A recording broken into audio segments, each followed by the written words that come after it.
Okay, thank you very much. We are live. Thank you. Exactly 40 years ago, I entered the campus as a very young student, wondering what business administration was all about, and here we are, back. I feel very proud walking down here, and I'm back at home, and I hope you are too. I'm going to share my back a little bit with you because the cameras are here, but welcome everybody to the most important event of the year. It's the opening of the Entrepreneurial Year. So, we have a very exciting program and many exciting speakers. The first table is already sitting behind us, but let's start with the man who's brought us all together here, Ernst Hoekstra, the CEO of Erasmus Enterprise. Well, thank you, Sheila, for a super nice introduction. And I'm so happy that you're here, not only because you're an alum, but also you are obviously part of, let's say, a little bit of our entrepreneurial DNA in a way. Because when I also read through your profile, you have done so many things, not only in the FMCG, but also moved beyond. And you're a little bit of a chameleon. And then sort of the color code nicely fits in at least in my view. So maybe you can give us also a little bit of feedback about your background. Yes, thank you. Next to being an investor in impact startups, I also retrained myself 5 years ago as a chef. So I work in sustainable gastronomy. I write about it. But basically the whole main line in all of that is that A, you can change if you want to. B, you're never too old to start again. But most importantly, that if you believe in sustainability, you need to put in the effort yourself. But let's talk about you. Because today is about sustainable impact and societal impact. What does it mean for you? And not in business, but at home? Ooh, that's, we thought about future business models and make that a generic theme. So you're putting me a little bit on the spot. But I drive an electric car. Okay. Maybe that helps. I've trained my children how to repair their bike. So rather than go to the bike shop, maybe that also adds up a little bit in the mobility space today.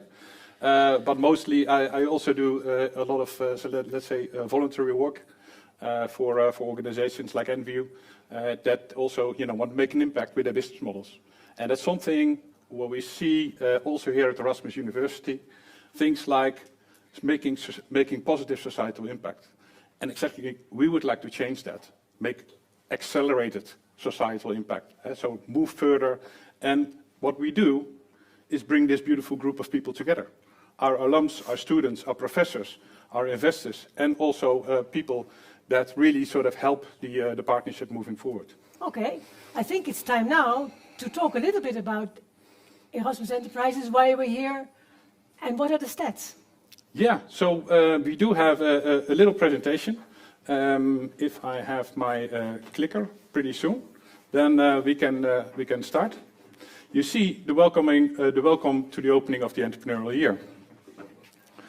It also says a couple of logos under there. Those are the logos that are our daily partnerships. We work with Erasmus Center for Entrepreneurship. We'll learn a little bit more about that. Our incubator in the domain of academic startups. We'll learn more about that. But you also see new ventures in the bottom left that are part of our community on a daily basis as well. And the bottom right is also new companies that we see sort of emerging. And there's also people that will be joining us today from different sponsorships and corporates. What we try to do in this is also bring that all together in a program. But also, let's take a quick look on what we have done over the past year. Welcome to the 2023 opening of the Entrepreneurial Year. Since last year's festive event, our community of changemakers and startup founders achieved some impressive milestones. We need to turn education and research into impact, and entrepreneurship is the key. Our events and networking opportunities provided invaluable resources for our community. Through our event series Talent for Transition, we hosted dozens of workshops, seminars and talks that gave our members the space to connect with investors, potential partners and fellow entrepreneurs. I think it's important to have events like this. I still remember the moments in my education where I got in contact with the first entrepreneur that I met, and I remember that I was immediately inspired and I knew I want to do this, I want to work like for my own. Together with ECE, we hosted another 2 editions of She Leads. Well, an event like She Leads is really important because it brings together all these entrepreneurial women and it provides them with role models and inspiration. We have continued facilitating the valuable relationship between Rotterdam and Delft through joint ventures with Yes Delft, including Unite, a large-scale event showcasing the importance of building bridges between technology and entrepreneurship. We created tools for accelerating the efforts of academia-related entrepreneurs by launching 2 step-by-step impact starting guides, one catered towards academics and the other towards students. The Erasmus University Challenge has connected starting entrepreneurs with investors and mentors in a journey to drive impact. There were 2 co-founders, and it was really inspiring to see their story, how they actually failed so many times and they just kept going. So one big lesson we learned today is keep going no matter what and believe in yourself. Last year's winner Oasis Now turned into a real success story by going on to win further funding at the 2nd stage of the competition in Berlin. On our strive to stimulate students, alumni and faculty in becoming entrepreneurial, we have launched the Startup Voucher, which includes coaching and funding. We further foster entrepreneurship skills amongst the Erasmus University ecosystem through workshops ran by ECE. The Erasmus Center for Entrepreneurship has also worked on fostering entrepreneurship on an international scale by co-creating university curricula in Angola. We have also worked together with ERBS to establish 7 impact centers. 2 new ventures, The Human Stuff and Oasis Now, joined our community in our shared office spaces, which provide a supportive environment for entrepreneurs to develop their ideas and grow their businesses.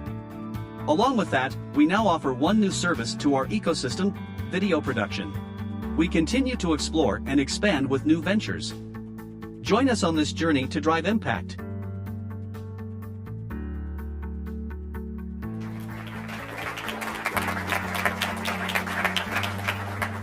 So also a big thank you to all of my team who have supported in this one. You know, it's fantastic that you put this again together, so thanks for the help.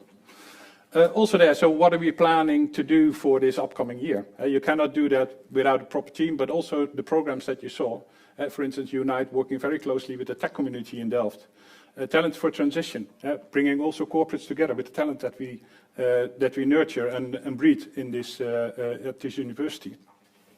And obviously the Erasmus University Challenge, very low entry barrier activity where 90 teams have subscribed this year to participate in a challenge, and hugely successful, where we also see the finals pretty soon in September.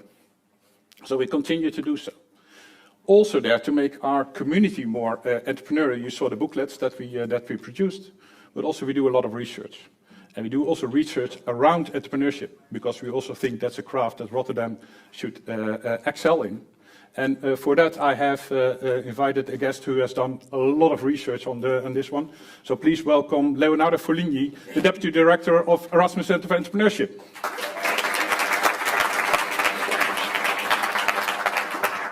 Yes. Does this work? Yes. Thanks, Ernst, for the introduction. Hello, everyone.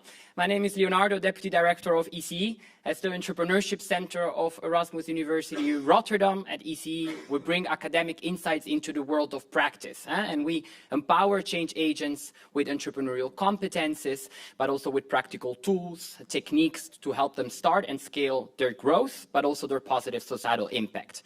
And I must say, I'm actually very happy to kick off this entrepreneurial year, because it coincides with our 10th anniversary, and obviously with the 110th anniversary of Erasmus University Rotterdam as well. So with this one, I would like also to invite everyone to our Lustrum event on the 10th of October, and also to join us to imagine what the future of entrepreneurship will look like in the upcoming 10 years. But of course, looking at our Lustrum, it's not only a matter of looking forward, but also of looking back. It's also an opportunity of reflecting and learning from the experiences that we have made here all together at Erasmus University. So it's also in this spirit that in the last entrepreneurial year, we joined forces with EE to actually carry out 3 research projects that look at entrepreneurship comprehensively within our university, and also at what type of impact we have within our regional, national, and maybe even international entrepreneurial ecosystem. So today I'm actually quite happy to provide you a little first glimpse in one of the 3 research reports that we are working on together, Entrepreneurship Analytics. It's actually a research report on our entrepreneurial alumni, which is made available to you actually as we speak, because if you scan the QR code, I'm not sure everybody can see that, but it's online right now, so you can probably read all about it maybe when you're taking the train back home tonight. So these 3 research projects that I was telling you are very impactful. One is about alumni, the other 2 are upcoming in the upcoming weeks, but one looks at spin-offs and academic entrepreneurship within Erasmus University, which is actually quite interesting if you ask me, because so far most literature has focused on spin-offs in the STEM disciplines, so more in the hard sciences, but social sciences have a strong potential for societal impact, so how can we foster that? And the other one provides a state-of-the-art report around curricular and extracurricular entrepreneurial education at Erasmus University. We have talked actually to over 50 educators within the university, but if there's anyone in this room who we haven't talked with yet but want to provide their insights, please feel free to reach out. But maybe back to our entrepreneurship analytics report. Last year, actually, I was standing here as well. For those of you who were there, we made a little game, a little poll. I asked everyone how many alumni of Erasmus University are actually entrepreneurs, in your opinion. And we heard a lot of different estimates. We heard very optimistic people saying 10%, 20%, even more. We heard a lot of people that were rather pessimistic. We heard 1%, 0.1%. Well, the truth was actually we didn't know, and nobody did. Yes, you might laugh, but there is a big gap in the literature in general measuring the transformation from intention for venture creation from university graduates into the actual doing of that. But you might imagine that is a very important variable for us as a university. So last year I was standing here, I put my face on it, I said, we're going to do something about it. So we joined forces with EE, but also with the Rotterdam School of Management, the Erasmus School of Economics, the Alumni Center of Erasmus University, and also the Center for Data Analytics, and we actually created a match between existing databases, for instance, the Chamber of Commerce registrations, with a sample of all our masters and postgrad alumni from 2010 to 2021. And the results are actually quite exciting. If you look at it, we identified over a group of around 55,000 alumni, 1,200 alumni entrepreneur, which adds up to around 2.3%. And if you look specifically at MBA students, that amounts out to 4.10%. Some of you may think that's not too much, but it's actually quite encouraging. And if you ask me also, maybe confirms the entrepreneurial spirit that characterizes our university, because from a freshly published report from the UK, we see that we should expect around 0.6 to 1% of alumni from a university. So it's not that bad. And maybe last thing to share with you, what is quite exciting, if you ask me, we care about it personally very much at the Erasmus Center for Entrepreneurship. We see that 20%, over 20% of our alumni entrepreneurs are actually female entrepreneurs. And this is quite important. Yeah, let's give it up for that. Thank you. Because if you look at the figures, also coming from our own Sheila's dashboard, looking at the female entrepreneurship in the Netherlands, it's a little less than 10% of Dutch-based companies that are actually female-led. So this is twice as much. It's still far from being full equality, but it's a big step towards. I think I could keep talking about this for hours, but I'm going to leave it like this. For those of you who are interested in reading more, please scan the QR code or reach out to me or some of my colleagues. I see Yip over there, Irini, some of our researchers are here as well. So engage with us and engage with the program. Enjoy it. Thank you. Thank you. Thank you, Leonardo and Ernst, for kicking this off. And I can't stop smiling. I'm extremely proud of the numbers you're showing as an alumni, as an entrepreneur, of the number of entrepreneurship, but especially that we've managed to get 20% of female entrepreneurs. So don't make me cry. We have an exciting program for you all. It means that to talk about future business models for impact, we have 3 tables of expertise. We have 3 award ceremonies. And the good news is everybody at the tables is an alumni. Alumnus, so I don't need to repeat that we've all been sitting in the same university. So even though we have not met in previous walks of life, we all share the same alma mater and the beautiful Karel apples that I saw again today. We have collected the fine fleur of the Erasmus, which means roots in academia, entrepreneurs, and as investors. And I would like to introduce to you the guests of our very first table here, Sustainability and Smart Cities. We have Caroline Nachtegaal, member of the European Parliament. Ilja Linnemeyer, business unit leader, PwC. Thank you for coming. Sabine Biesheuvel, co-founder and director of Blue City, which was Tropicana when I was studying here. And Inge Merkelbach, you're both an academic and an entrepreneur in behavioral science, right? That's correct. There we go. Let's start. Thank you. For those of you at the table, we have approximately 20 minutes, so we're going to be snappy. It's a conversation. It's not me interviewing you, but I'll be more of your master of ceremonies. There's cameras everywhere, so you don't need to feel obliged to look into a certain direction because we are being joined live by people everywhere who are watching us. Can we give a big wave to everybody? Okay, let's have a conversation starter. We asked a very, I don't think important, but a person with a lot of influence to give us a conversation starter. Hello, I'm Peter Bakker, and I'm a proud alumni of Erasmus. In fact, 40 years ago, this year, I was sitting where you are today, in my first year of studies. I eventually became CEO of a large transport and logistics company, where I got familiar with the importance and the opportunities of sustainability. At the age of 50, I radically changed course, and today, I'm President and CEO of the World Business Council for Sustainable Development.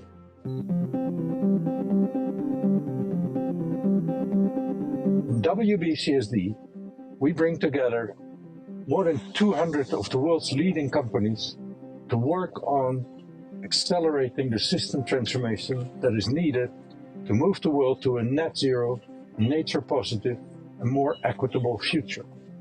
Climate change is having a real impact already today. If we do not change course, the planet will hit 1.5 degrees of warming in 6 years from now. WBCSD and its member companies are the leading voice of business for sustainability, united by our vision of creating a world in which 9+ billion people are living well within planetary boundaries by mid-century. This vision is easier said than done. It requires radical change in everything. That's why the entrepreneurial mindset is so critical to finding innovative solutions for the greatest challenges of our time. To the professors in the room, we need you to lead innovative research, integrate sustainability into all courses and fields, and educate and inspire our entrepreneurial leaders of today and tomorrow with new ways of thinking, to give them the tools that go far beyond the shareholder value only mindset. To the executives, business as usual is no longer an option. You need to rethink your business model and be bold, transparent, accountable, and disrupt the status quo in pursuit of a sustainable future. To the entrepreneurs, continue to push the bar, put sustainability at the heart of your innovation, your ventures. Take risks, disrupt the status quo, and be loud. To the investor, recalibrate your valuation model and establish and enforce a minimum set of sustainability requirements and expectations of the companies you invest in. To the students, think creatively, innovatively, speak up, continue to challenge the status quo, and hold us accountable. We need you, your voice, and your ideas and actions to make change happen. We need to all pull together to radically change our economy. The question that I want to leave with you is, if it's not you that's driving the change, then who?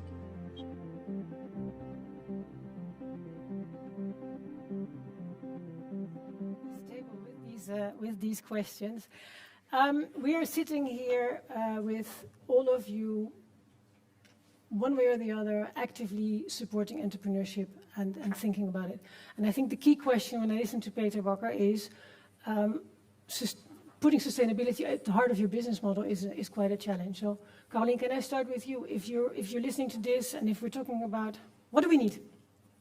Well, thank you, and welcome to everyone. And indeed, what Peter said, it's really urgent. But on the other hand, I think we all should take our responsibility, but we all have our own role. And that should be, let's say, in balance. Because if I ask this audience who would like to be an entrepreneur or still is an entrepreneur, raise your hand. Who is an entrepreneur? Who wants to be an entrepreneur? Okay, wow. And if I ask this audience who would like to step into politics or would like to become a politician? Okay. Okay, if you cannot see the room, it's 1/10 of the raised hands. Yeah, so the point is it should be in balance. If everyone would like to take his responsibility, we need each other. Okay. And the point is that what we see right now is that young entrepreneurs and companies are complaining a lot about politics. And maybe they're right in some way. Mm-hmm. But the point is that we also need, let's say, that legislation that's needed, where Peter still is asking for, or the point is that if we do it together, and if we find each other and feed each other, then I think it's possible that we can, let's say, achieve all the goals that he sets out, that politics sets out, on every level. So the key is not only in entrepreneurship, we also need strong, fresh minds, ideas in politics. Okay. I've heard that you've done research about when does an entrepreneurial mindset start? Well, no, not really, but I did a lot of research into sustainability. Okay. So, yeah, and I really support what you said, because I think it's really important to all work together, and that's often a barrier, because everyone wants sustainability. That's politics, it's science, it's entrepreneurs, but finding each other and speaking the same language, that's mostly the problem, in my opinion. So building these networks, I think, is a first great step. Which brings me automatically to you, because you are bringing all kinds of people together to repair the cape of the circular entrepreneur? Yeah. Yeah, and I think what my answer to the question would be to embrace imperfection. So embrace imperfection. Yeah, because it's impossible to have a perfect sustainable company in the current system that's also in transition. And financial sustainability is a crucial part of sustainability, which is really hard to get there's no completely circular company which is also financially stable in this current economy. So I would really advocate for imperfection. And can then politics help there when we're... Yeah, politics for me is a means to create a level playing field. What we need is a level playing field for entrepreneurs that, for instance, work with recycled materials and not virgin materials. So it needs to become easier to work with recycled materials. Okay. And right now we have an economy that actually makes virgin materials often cheaper still. Let's talk a little bit more about that, because I think it's a very important subject, is all of the how more difficult sustainable entrepreneurship is. I know that you also say that we all need to take it personal. Of course. So you are with Peter on the question, what do you do? Well, maybe a few things that Peter said. I think Peter's focusing a lot on the environmental side. When you think about sustainability, it's broader, right? It's also about social, it's about governance, so it's also about equal pay, it's about labor conditions, etc. And I completely agree with what you said. It's also about speaking the same language, and we will be helped by that. Implementation of the Corporate Sustainability Directive next year will actually mean that companies will have to report on their sustainability efforts to the general public. And then it comes down to our behavior, because if a company reports that 90% of their products, they do not abide by labor laws in the country of production, are you then stopping to buy their product, or what are you going to do, right? And is it an incentive for the company to actually change? And I think I'm really happy that at least we try to create that level playing field, that it becomes clear what the lay of the land is in the different companies. And it will create a lot of opportunities for entrepreneurs actually to come up with innovative ideas to make sure that some of the elements that companies lack can be innovated on. So I think it's on the one hand the accountability and the innovation it brings. Okay. Any reactions to each other? Well, the point, reacting on what Ilya said, the point is that at this moment, companies are sort of overloaded by legislation. And the thing is that politics should only set sort of a framework. Mm-hmm. And in that framework, companies, entrepreneurs should feel the freedom to do the right things. And I think this time when we're looking into, let's say, the new economy, there are so many opportunities for entrepreneurs to step in with their solutions, but the framework should be there. Because indeed what you said, you need a level playing field. We should avoid greenwashing, for example. We should create an equal platform for providing funding and subsidies from Europe, for example. But find that right framework and do not overload companies and entrepreneurs. Because then I think, well, not everyone will raise his hand again. Okay, so we need a level playing field and we need legislation that's just about enough. To keep in the right framework, but give, and maybe it's easy to say as a liberal, but give the people, the market, a lot of freedom to create their own setting with pilots, with their new ideas. Let their, what you say, create, sometimes be imperfect. So that will help entrepreneurs in a way. And what we sometimes do in politics, and maybe also my own party, we are trying to, let's say, to impose a legislation from above. Okay. But if we do it more, what we said as well, together, and find a solution, and not only to be comply. So if you would like to be an entrepreneur, to comply is not enough. Be a front runner. But if you are an entrepreneur in circular or in sustainability, with sustainability at the heart of your business plan, you have to avoid some rules. You have to break the rules, because if we do what we did, we have what we had, no?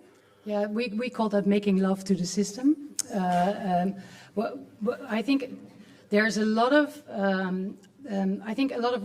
rules are there for good reasons. So you have, for instance, directive on waste management. So the moment you start working with a waste flow, it's forbidden to make a product out of it, let alone food. And the highest possible thing you can make is to make sure food stays food.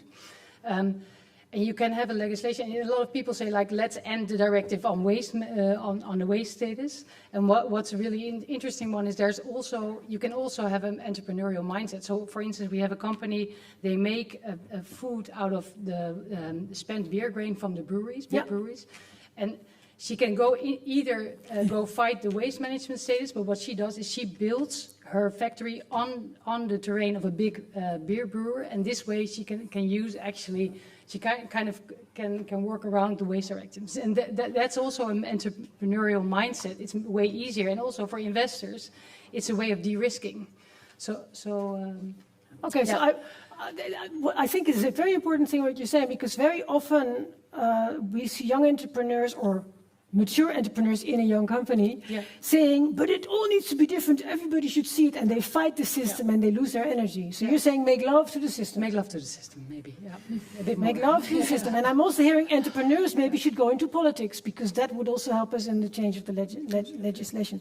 Can we also talk a little bit about, and maybe I can look at you there, because you see a lot of companies, the corporates in your practice too. What I've noticed as an impact investor myself is that getting your first customer, your launching customer, your customer who's prepared to test out your process or your product is a nightmare. It almost feels like they're sandbagging you because it's a threat. It is. Yeah, it's difficult. Okay, then it's easy as is.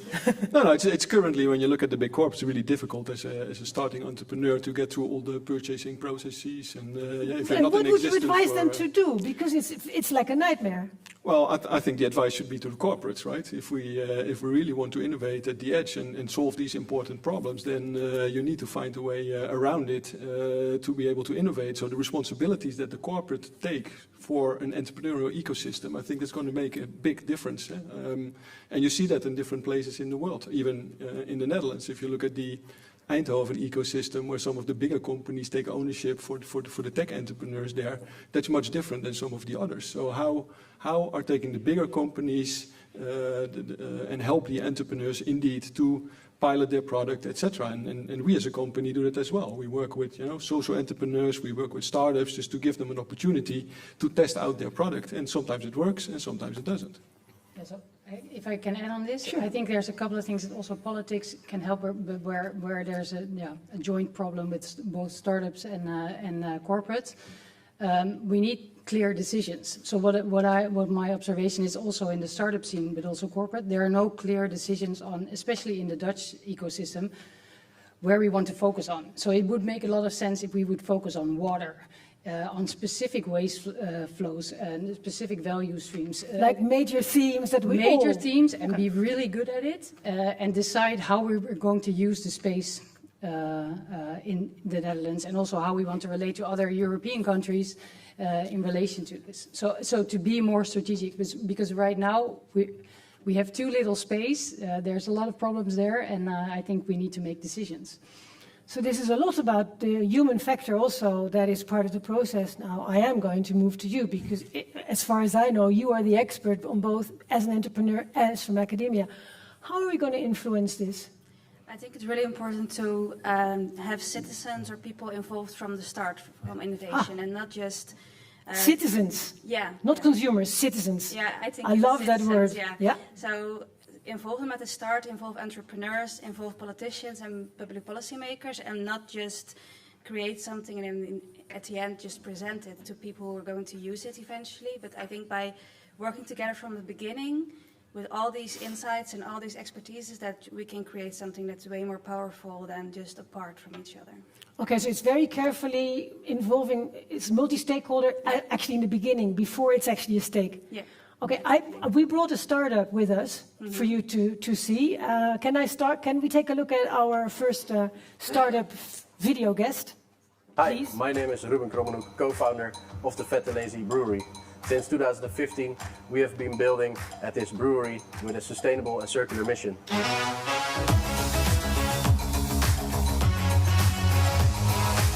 We are reusing a lot of our waste streams. When you look at the fermentation, you have the CO2 that's being transported to the algae farm 2 doors down. We have water collection system on the roof. We can collect rainwater and clean it enough to make new brews with it. Our grains come from Rhône, very nearby. They do nature-inclusive farming.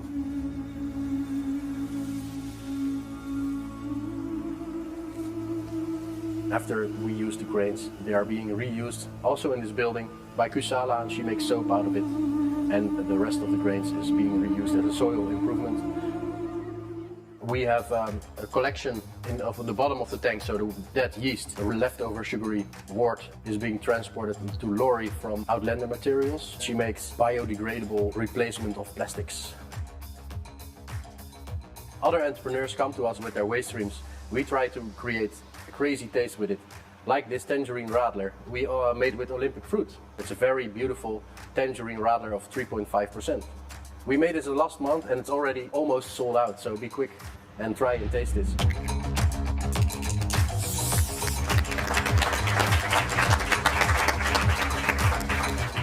I've heard a rumor that we might be able to...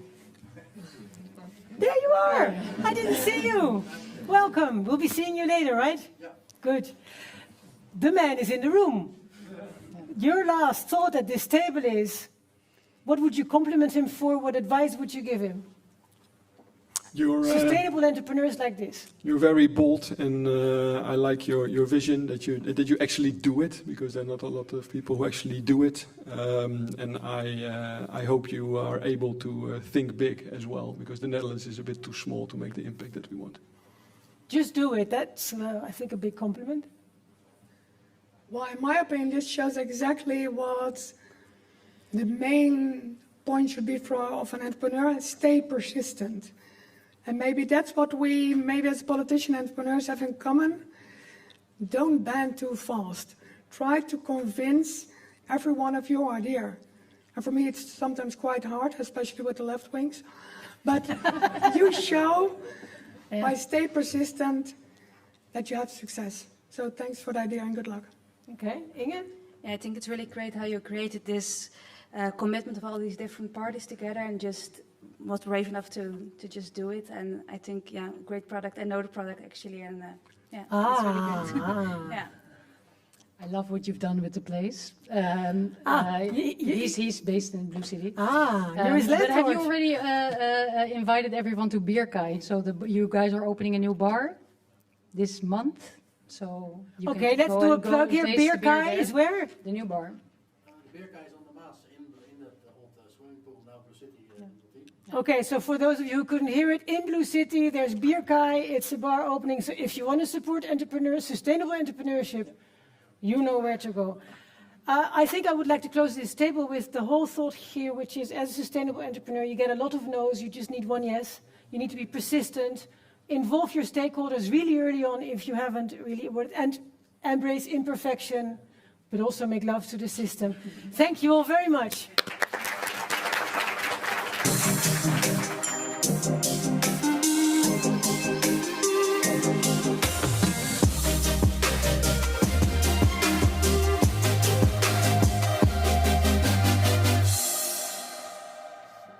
Mickey. Okay, I promised you 3 tables, 3 award rounds. So, Mickey Chen, are you ready for the Erasmus Enterprise Community Award? Yep. Does this work? It does work. Hello, how are you? Hi, how are you? Good, thank you. You were the winner last year, right? Yes. So, what happened in the meantime? A lot, I want to say. What is Minute, though? Minute is a marketplace for students. So, student talent, any way, shape, or form. So we started out with freelancers, and since a year ago, we also work with larger companies or corporates.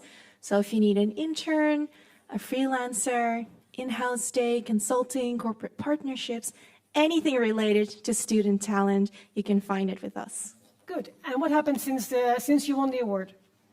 Well, we expanded to corporate partnerships. Ha. Actually, largely thanks to Ernst, who's been very instrumental in making lots of introductions with corporations. And so when we started out, it was really freelance jobs, mostly focused on startups and scale-ups, which is still about, I want to say, half of our revenue. But since then, and again, Ernst really helped kickstart that process, we've been able to get a lot of corporate partnerships as well. So this is you need a lot of power to get corporate partnerships once they run. You need a lot of, I want to say, networks. So if anyone knows anyone within a corporate or is working for it, let me know. Okay, and before we discuss who won this year, is there anything else you need from this room? Because now you're not anymore the award winner. Now it goes to somebody else. So this is your last chance to ask. Anything you need? Anything we need? Well, maybe a big round of applause for the next winner. There you go. Let's look together and let's disclose who won. Ease2Pay facilitates the energy transition by creating easy-to-use applications for the transport-related energy transactions. We are Gijs and Jan, co-founders of Ease2Pay.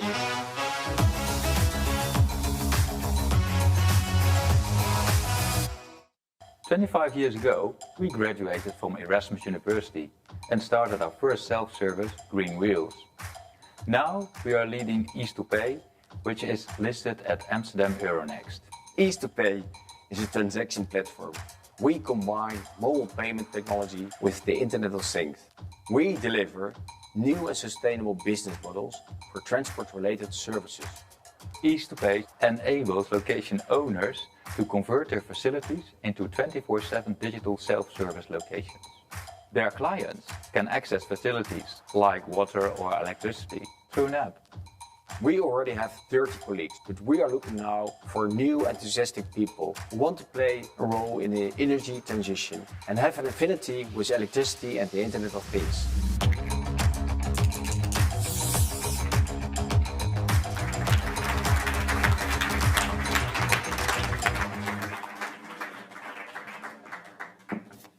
You want to read this out? Yeah. Okay. Congratulations. Mickey is going to do a Congratulations to Ease2Pay. So just a little bit for those who don't know Ease2Pay yet. I think the majority of already know you guys. You're pretty famous around here. So Ease2Pay, a cutting-edge financial technology solution that revolutionizes the way transactions are conducted. By seamlessly integrating secure digital payment methods and streamlining complex financial processes, Ease2Pay offers a user-friendly and efficient platform for businesses and individuals to effortlessly manage their financial interactions. Hey. Congratulations, guys. Let's take a picture. Yeah, Mickey. We're all on the picture. Smile. There we go. One moment of fame. Yeah, hey, look. Yeah. Thank you, congratulations. You must be very proud. Sure, thanks. Can I say one word? Yeah, one. The winners. Yeah. So from the start of the of this community in 2021, we were one of the first to migrate to this location, and although we have been entrepreneurs for 28 years, we have never felt so much at home as we have been last 2 years. So a big thank you, Ernst, to you and your whole team. Thanks. Thank you. Thank you. Congratulations. I'm sure that you'll be there for the drinks, for everybody else to interview you and to ask you about all of your achievements. Thank you so much. Another emotional moment today, huh? Okay. Where do I put this? Joanna, can I give this to you? All right. Let's go to the next table. Digital Society and Urban Challenges. Martijn, Ludwina, Adriana, and Jasper. May I invite you, please? And there's a little stripe where you can position yourself good for the mic. Hello, how are you? So at the table, to talk about digital society and urban challenges, we have Martijn Hamon, co-owner and partner of Endite Capital, Aliane Hoppenbrouwer, co-founder of The Fabricant, Jasper van Ouwenkerk, senior partner at McKinsey, and Lidwina Hammer, Innovation Quarter Investment Manager. Thank you very much for being here. For you, we also have a conversation starter. So let's take a look at Koen van Oostrom. My name is Koen van Oostrom. I am the founder and CEO of Edge Technologies. We are a real estate company that was founded in Rotterdam.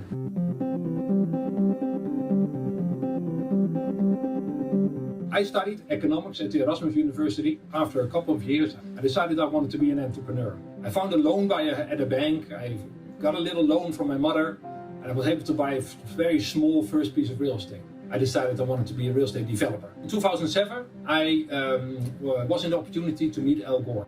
Al Gore taught me that it's so important to do much more about sustainability. And he said something very important. He said it will be the businesses that will be the drivers for change. Now, you have to understand that 40% of carbon emissions in the world come from the built environment. And so we put our best people together and started to work on this issue. We started to work on seeing if we could make a building that would be carbon neutral. We made a building in Rotterdam, Las Palmas, that was the first where we did that. And we were honored that Bill Clinton came over to open that building. After that, we made a building in Amsterdam, and that building became the most sustainable building in the world. We made a building that was full of new technologies. We started to put sensors in all kinds of parts of the building. When the heating goes on a Monday morning, when a lot of people come in, it creates so much energy that then the air conditioning goes on as well. And so you see a lot of powers moving through each other in a building.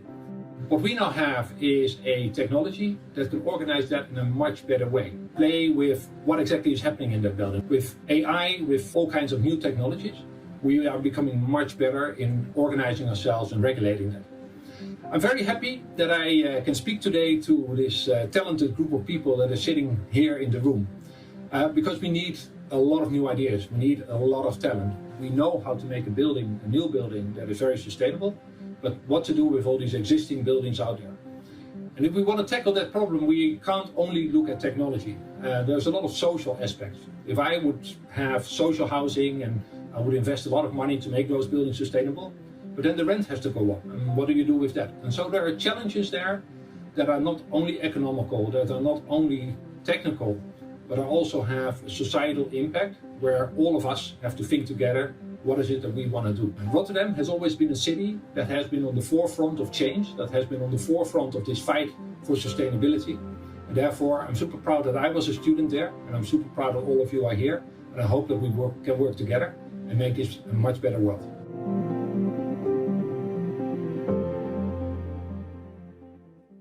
Okay, I'm always impressed when I don't know anything about these big infrastructural things, but I'm sure that you know much more about building, tackling these digital challenges when I looked at all of your backgrounds. First question, I guess, is the same as we had before. What resonated in this story? May I start with you, because you know everything about digital challenges. You are a digital fashion house. Exactly. Does everybody know what a digital fashion house is? That's the first challenge.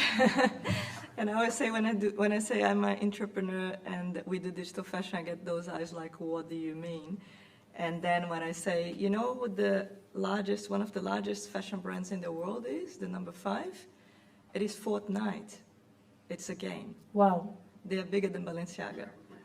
Fortnite is bigger than Balenciaga. Okay. And then it's like, oh, right? So I think like a big part of the digital transformation, especially when you are in edge technology, as we are, is actually that it's already existing, but people don't see quite yet. So we tend to see a world that is already there, but for the general public, it still needs like a bit of an explanation. And we operate a B2B2C platform. It means that a big part of our job is to connect with fashion brands to actually demystify, to show that there is already a new way, a new business model to be achieved through digital fashion, right? So I think that there is a lot of spreading the gospel. And I think that is also very true to a lot of sustainability topics as well, spreading the gospel. And what I love about the talk is that he had a belief and he made it happen, right? He created the first building. And then he brought Bill Clinton. Why? Why do you bring Bill Clinton? Is to actually spread the gospel. You need some of these head figures, right? And that is the type of things that we do. Partner with large brands is for us a head speaker to spread the gospel, having, showing the business models and being in tables like this. Yeah, because I saw one of your first decks and I thought, I really didn't get it. So you followed the same strategy involving important people with influence to show that the world is... 100%. And I think it's like, there is enough talk out there. And I think entrepreneurs need to do and then share, right? And that's what we do. And why does What the Fabric Can Do help in our challenge with sustainability? Just for the people who don't understand. Yeah, it's a very good question. It is I would say, a blessing and a curse. We are a purpose-driven business. Okay. And we started with this like blind belief and almost like naive blind belief, which we proved true as well through research, that digital fashion could help the fashion industry to become more sustainable. The fashion industry is the 3rd most polluting industry in the world. And by digitalizing it, by creating new business models that don't involve the physicality, we have proven, also through research, that we can make it more sustainable, that we can make it more creative, of course, but also more equitable, meaning that more people can have access and distribute the value in a different way than it's done right now. But like sustainability is and has always stayed one of the biggest drivers. The more people are able to develop their individuality by consuming digital fashion instead of physical fashion, the more we're going to contribute to a lower footprint, and it's actually to the level of 97% lower footprint than the physical item. There you go. Can I go to the investor side of the table? When you see entrepreneurs like this or like Koen with big plans and they want to conquer the world, there's always a level of disbelief in it, right? Because there's also sustainability behind it. How do you approach this? Can I start with you? Well, you need to look at the crazy ones. And I think the crazy ones are the ones who try to disrupt the traditional players in the market. And I think what really is interesting from Koen is that the technology side, right? The disrupting technology, he's mentioning AI, for example.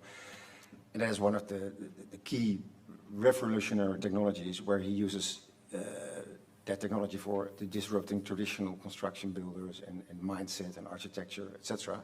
And also the human factor, to being in a smart building with the human part of it is what makes his plan different. But if you see the crazy ones, then it's not the ones you normally want to invest in. Well, yeah, we look at the crazy ones. Okay, and how do you vet the crazy ones from the really crazy ones?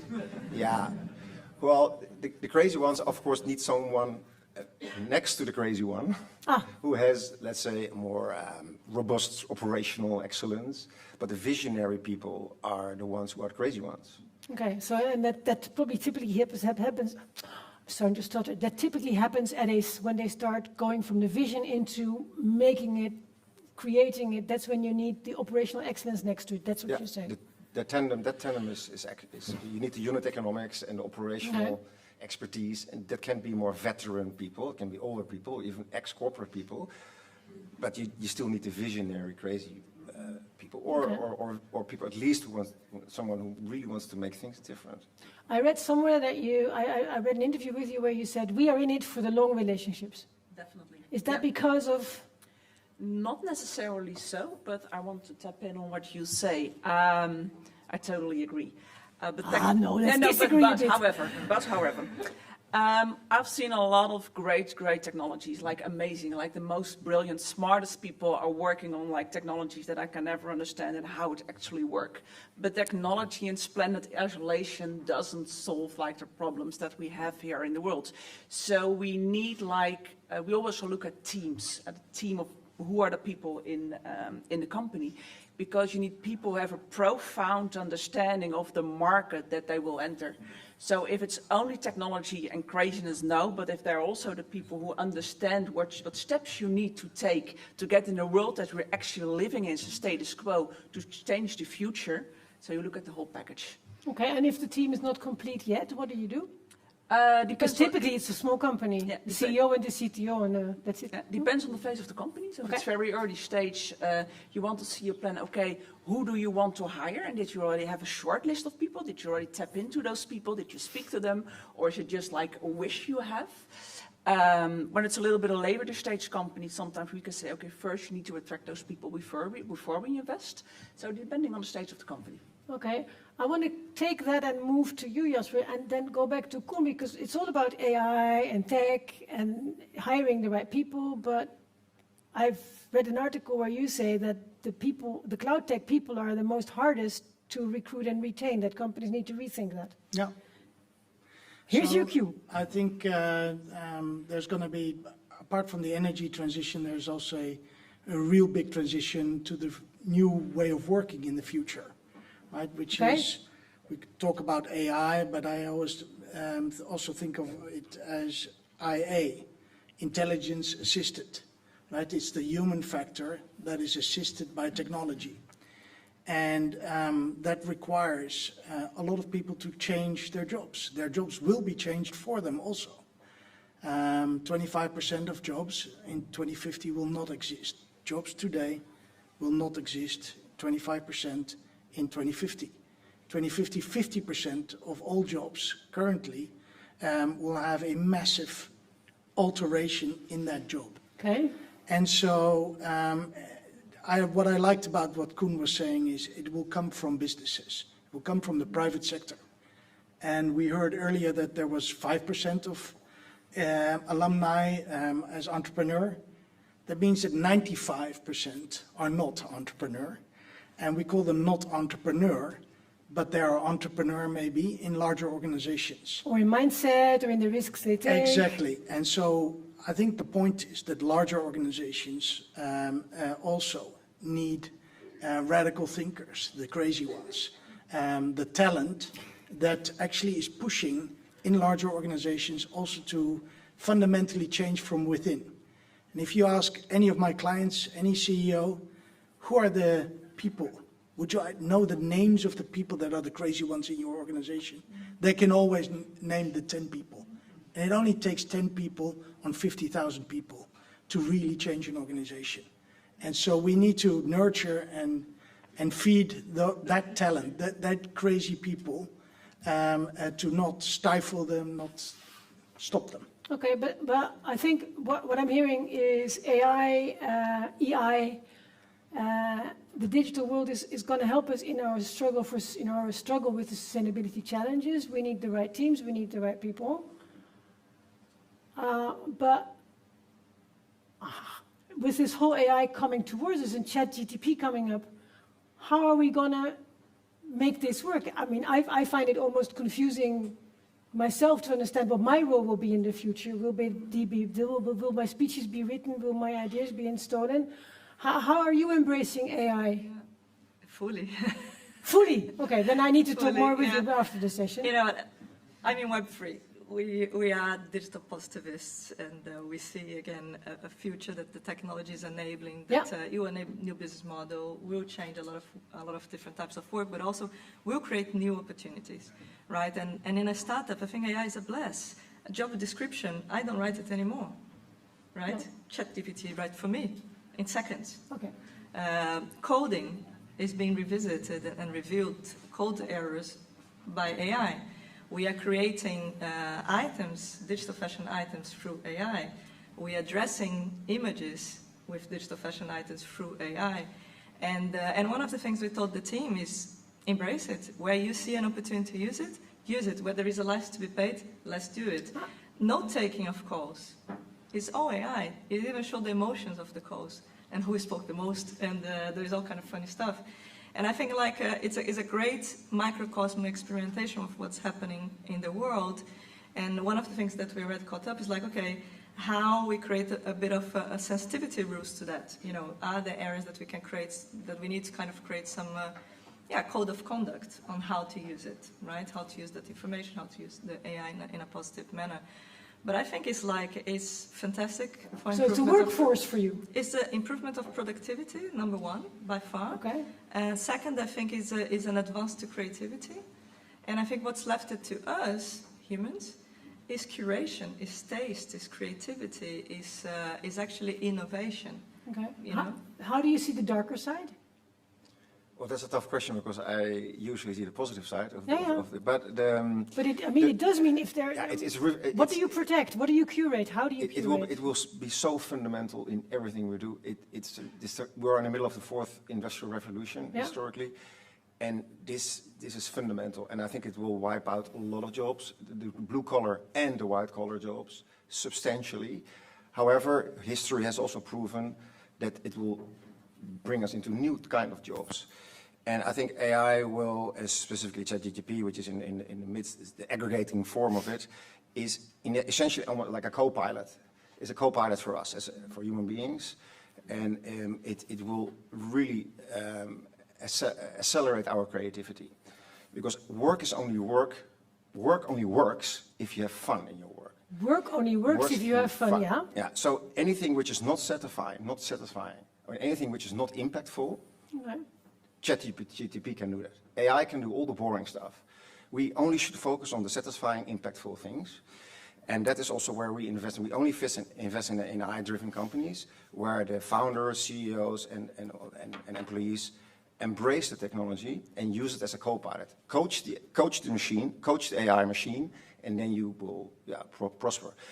The negative side of AI, obviously, is the energy consumption at the moment is horrible. And you should not use it as a search engine. It's the worst search engine you can use is ChatGPT. You should really use it more for learning models and analyze data. So the energy consumption is a tough one. I think the bias element is also a tricky one. So putting data in, it starts hallucinating in the wrong direction, and then you have very wrong output. Okay. But those are the things I would say today is the most I have an anecdote about it. We're creating a tool to, again, create pictures that don't exist of people dressed in digital assets. And we put cues for women and we put cues for men. And the women pictures came kind of, I would say, over-sexualized. And we picked that up and I said, like, okay, that's strange. You know, there is already a bias here. So we need now to learn, or to kind of, to your point, to coach the tool that actually, that we want a different form. We want a different output. So you need to very purposely push for more inclusive and more diverse, because it's all going into extremes. And that is what I mean, like curation and editing is a big part that we need to do. To your point, like coaching the system. But we are here in the academia, which tends to teach based on history, tends to teach students to be ready for the future. You're telling me that all the jobs are going to disappear. They're probably training here for those jobs that are going to disappear. What would you do with everything you know now about the whole digitalization? In what way? Well, if you're a student here, what would you need to learn next to what you're learning here? Because we have no coders here, it's all happening in Delft. If you would have asked me what would have you done differently when going to university? Okay, you want that question? Yeah, yes, no, okay, because maybe that's something... Here we go. What would you have done differently if you had gone to university? I mean, I have a finance background. I did my executive MBA here at RSM. I mean, I've done the same because I love what I do. I mean, I'm paid to talk with the most brilliant people in the world. I mean, it's a gift every day. But I would have gone to a technical university. Oh, okay. That's the only thing. Instead of studying finance, I would have gone to really learn something that is like, you know, that you can really actually do something. That's what because you learn, like, if you look at I did business administration, I know nothing. I mean, I did finance. I mean, the finance is something that you can put an AI thing behind it and you're done. But if you learn like would work with quantum technology or with semicon or whatsoever, these are like technologies it would have been amazing to work with such great technology for yourself. Yeah. I mean, that's, I did business. I did business. Yeah, I totally get it. Okay. I would disagree. I would because because even those are the jobs who are going to be wiped out also very, very fast. So you need to bridge finance and technology and your creativity as a stimulator to entrepreneurs. That's where you should account management both sides, the technology and finance. But it's easier to learn finance if you have like studied like a beta subject than the other way around. Okay. I find this an interesting conversation which we should hold a bit more.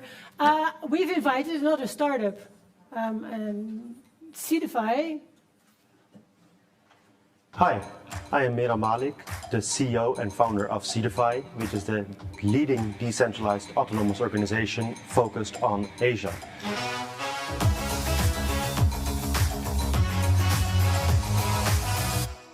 There is a significant funding gap in emerging markets. Founders really struggle to get funding, while in other markets there is enough capital available and often this process is much easier.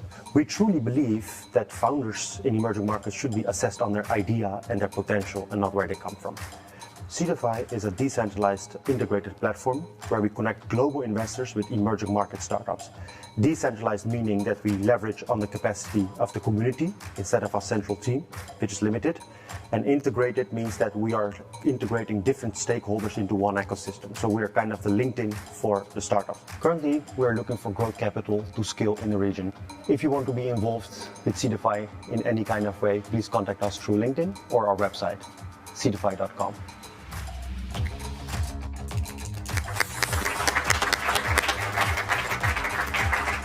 And again, we have the founder with us. Jasper, anything based on the conversation we had here, how can we raise money in a way, how can we scale this company? Well, I therefore disagree with Lidwina. There you go, good. I think one equation for entrepreneurs is always financing. And without financing, there is no transition, there's no entrepreneurship, there's nothing. Okay. And so financing is going to be critical, and you're providing that. That's fantastic. I think the financing will come from, your financing will also come from more incumbent type of sources. And so it's going to be important to have a story, right? We're all storytellers. And the story of what's behind what they're financing and how that can be financially attractive also. It's typically pension funds and so on that are going to have to put the real money in long term. And so it needs to have a solid business case. And so I think only financing the right ones, that's the good one. So only financing the right ones? Yeah. Any other thoughts? Yeah, I was wondering with your product, by the way, I think the impact part of it is what I presume is the emerging market element, right? Is the societal impact, right? Yeah, so to finance the long tail in the market where it's hard to get money from.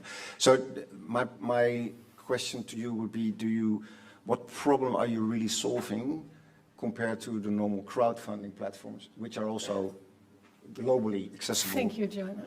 Online, and what is your business model? Yeah, sure. So I see a big funding gap in emerging markets, and when I say emerging markets for East, let's say like Southeast Asia, we see there a lot of startups who are looking for funding, but these startups are not looking for funding from the crowd, right? Because what we see with crowdfunding, that there's an adverse selection, that people first exhaust their first inner network before they go to the crowd in crowdfunding.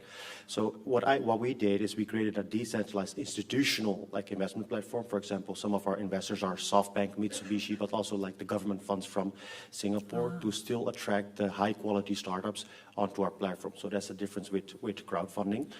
We focused specifically on institutions instead of retail, because most of the time retail needs more hand-holding than institutions do, and they have like smaller ticket sizes.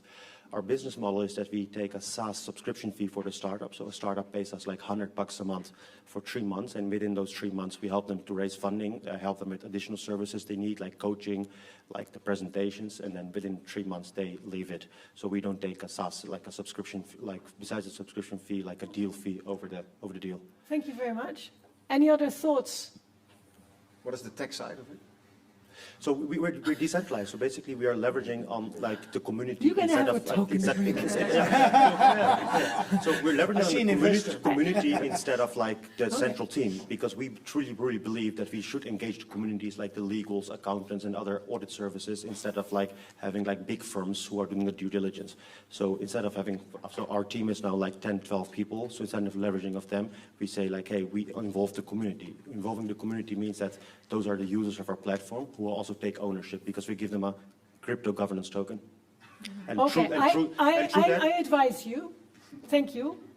You're going to be here in the break and after the section, right? Yeah. So I think you're going to have a nice fireside chat together there. Any other last thoughts from your side, because we're going to move into the next award ceremony now? I think I want to say you agree with me, because I think finance is important. I'm an investor, so thank you. So you do agree together. Okay, thank you so much for your perspective here on the whole AI chat. I've learned something which I wasn't aware of, and I think if you look at all of these initiatives that are driving sustainability, it's at the heart of it. So thank you very much.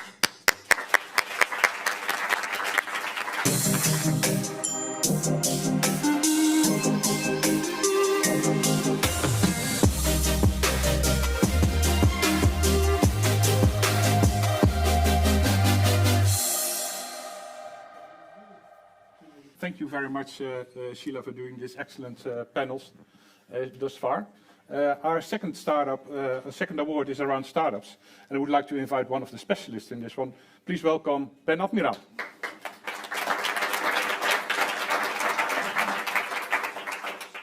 Ben, tell us a little bit. So you have been an entrepreneur for a long period of your life. So tell us a little bit of what your journey was.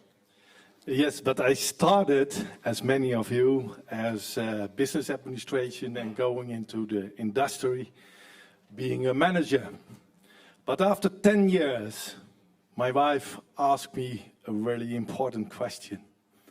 Ben, what is your dream? Where are you going to be in the next 10 years?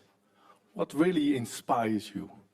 And at that relaxed moment, it was on holiday. I said, I want to be entrepreneur. And then she did twice the best thing she could do. She said, why are you not going after it? Take action. Go after your dream. And I did. And within a half year, I bought a company, a very small company in the playground equipment. I had no experience in playground at all, but I wanted to be an entrepreneur. I started modest, but it ended up with a roller coaster, an international company, changing the industry by making new playground equipment because we wanted to do it differently, make the environment more inspiring, bringing the gaming outside. We did. And I'm really proud that I have been entrepreneur for 20 years and one of the most innovative companies. And especially, we didn't only sell play equipment, but we enjoyed it very much. And this is very key. Whatever we do, whatever we stand, we have to do, if you do it with pleasure, the results will be better. Yeah, I can continue. I know. But at a certain point, you decided to sell your company, right? So that was a pivotal moment. So when was that? It was 3 years ago. And this was a really difficult decision. It was most stressful to say, I'm selling my baby. But I wanted to free again and explore new activities. So so we keep that a little bit as a secret. But you now decided then to become an author of a book. Yeah. So all of a sudden, so that has been quite a change there. Yeah. If I tell this to my teacher Dutch at school, he would fall off his chair because I was really technical oriented. But if you have a story, there is help, and I really wanted to share my lessons learned from entrepreneurship and also want to promote it, follow your dream. So that was the motivation to write the book, and I'm also very proud on that. Of course, yeah. And for most of you, we will have that as a gift later on in that one. So thank you for taking that plunge. You'll be handing out the award for the best startup, as we identified. So shall we take a look on who is going to be the winner? Hi, I'm Thijs. And I'm Rick. We are the founders of TeachBuddy, and we want to make peer tutoring projects more accessible for schools in tertiary and secondary education.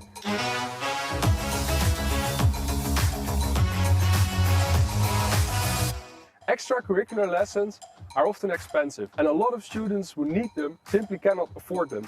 We at TeachBuddy want to change that.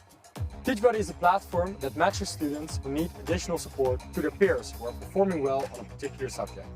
TeachBuddy automates the entire logistical process. It keeps students engaged throughout the year, and it gives the teachers valuable insight into their students' activities. Key features include a one-action method designed to set up a physical tutor-to-team meeting as quickly as possible, a matchmaking system that pre-selects the right tutor, and a tool for evaluating the tutoring session. Do you want to become a partner school, or would you like to know more about TeachBuddy? Feel free to reach out to us.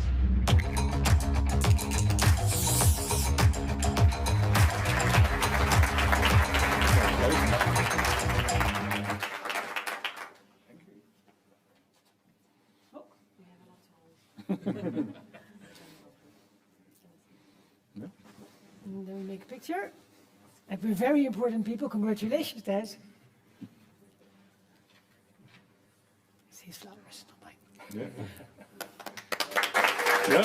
Congratulations. Well, Thijs would like to say a few things. Yeah, well, thank you very much. Unexpected, great. It's so good to be here at the campus, to have so many great people around you that you can ask all these different things. Because when you are just starting out as a startup, it's a big unknown world, and there's so much value here. Thank you all very much. Okay. Thank you, Ben. In the back, Tessa. In the very back. Not there yet? Okay. We're going to take a quick technical break. That means that for all of you who need to use the bathroom or who need a bit of fresh air, take the opportunity. It's really 5 minutes. I wanted to promise you drinks and bites of Tessa and Ruben after the session, so the faster you come back, the faster we can continue and make our way into the drinks. Because I don't know whether you've noticed, but there are no plastic bottles on your chairs, because we've also tried to do our best for what we can do for impact. So if you're hearing the gong, please return to us and enjoy your 5 minutes, fresh air, apping, whatever you need to do now, you can do. Thank you. Dear entrepreneurial community,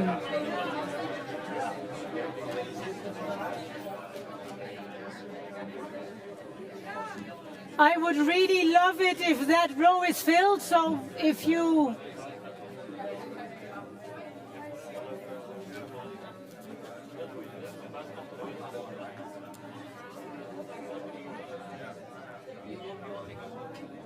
may I invite some of the people in the back to join us front row. It's very nice for the video if we have filled seats. Thank you so much.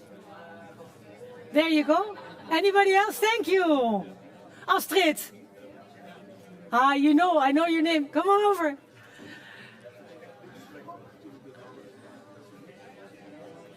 Hello. Okay, sorry. It's one big community. Thank you all back. One more round, one more award. Are you all settled? Ready to rock and roll? Are you there? Are you alive? Oops. Okay. We are going to the next table. Mickey, I still have your speaker notes if you need them. The last panel discussion.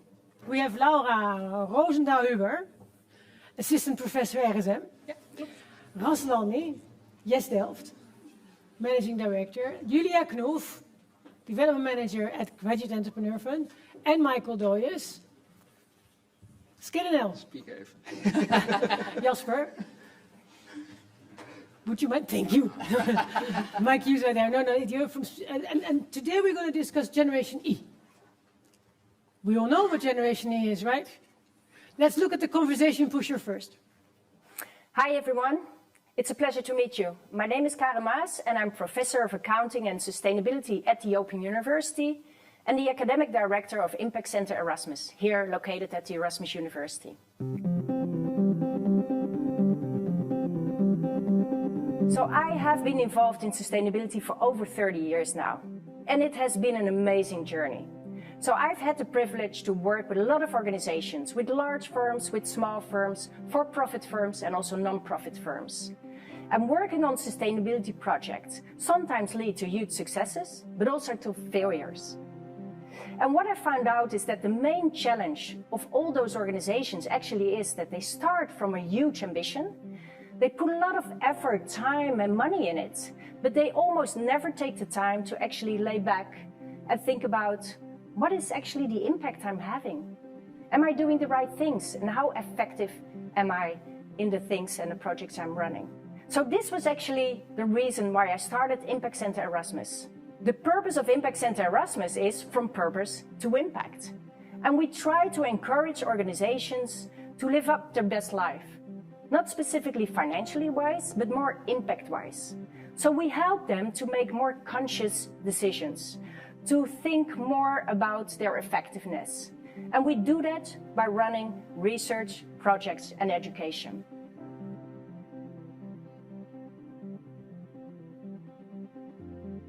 For me, Generation E means working with young enterprises, with students who want to become an entrepreneur, but also with executives to actually help them living up their dreams. And by educating those executives and students, we can actually teach them what impact thinking is, how to build up an impact strategy, and how to actually assess your impact, manage it, and to steer on it.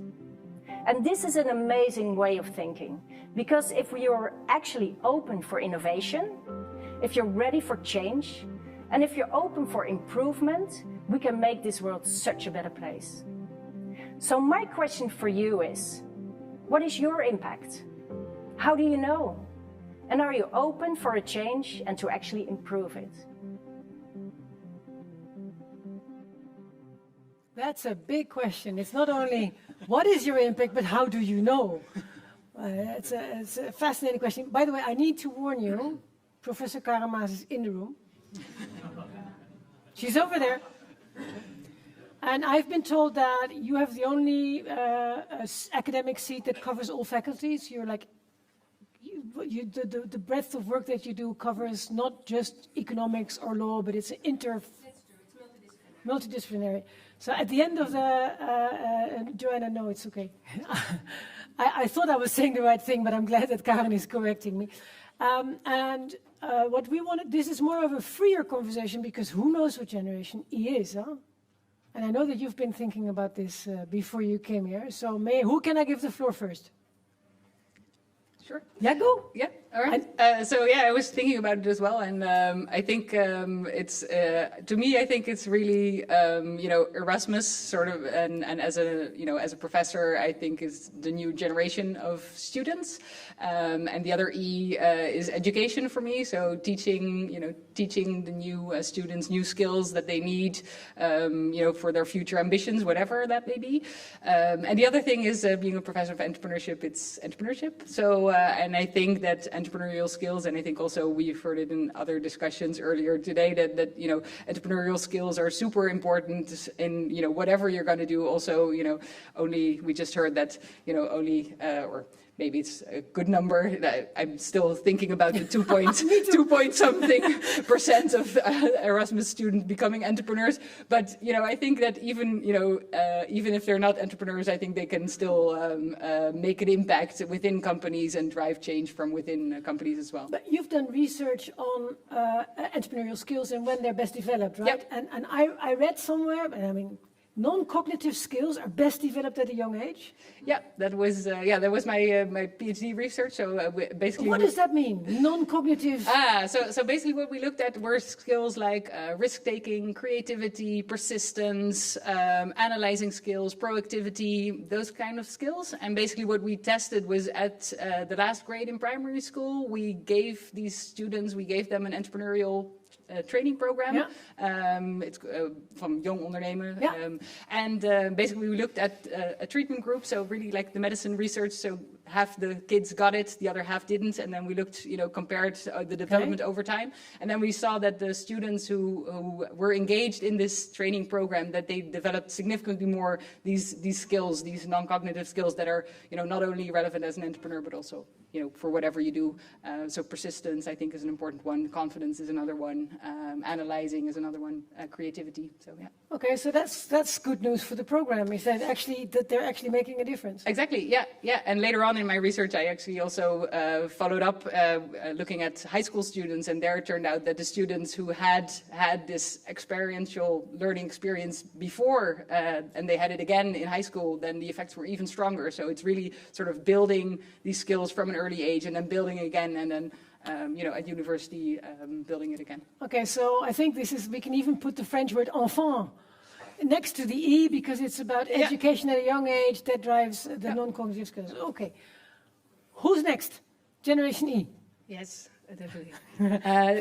Julia, you look very happy. I'm very happy, because no one stole mine yet. So there you go. Generation ecosystem, for sure. Generation ecosystem. Yes. Elaborate. It's actually the reason why Graduate Entrepreneur exists. Alumni came together a few years ago, together with students, and thought about a fund to actually help young entrepreneurs get to their dream, to develop their entrepreneurial skills, and to start their company. So that's why I think it's really important to have that generation, that ecosystem, those 80 people that said, okay, I will put money in this, and I will put a lot of time and effort into actually developing it and take them a step further than they already are. Yeah.